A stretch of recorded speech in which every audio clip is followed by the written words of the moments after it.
A tectonic shift, however, is anticipated in the very way India conducts its elections.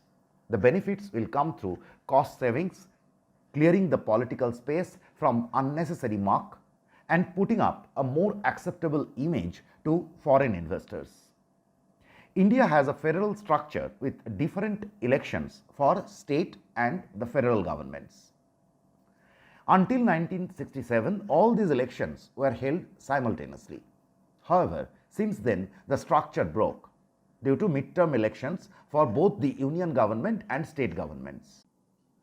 While the midterm election in the center was primarily a result of lack of numbers for the ruling dispensation and the resulting instability, those in the states were largely a result of misuse of Article 356 of Indian Constitution, which allows the Indian government the right to bring down an elected state government.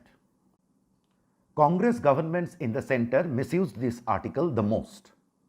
According to a statement by Prime Minister Narendra Modi in Parliament in 2023, the article was used 100 times in the last 75 odd years. Congress governments in Delhi used it 90 times. The net result is that India today runs through multiple state level elections every year. There are three critical implications to this. First is, of course, duplication of costs. Some states will go to polls within months of the Lok Sabha polls. Second, policy instability in states. And third, a sustained environment of mudslinging and rivalry between the political parties. Considering that the election costs are rising by leaps and bounds, sustained elections create space for non-transparent political funding and favoritism to donor groups.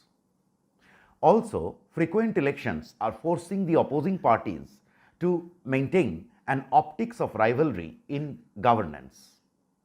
Some states, for example, create barriers before the implementation of central projects, irrespective of their merit.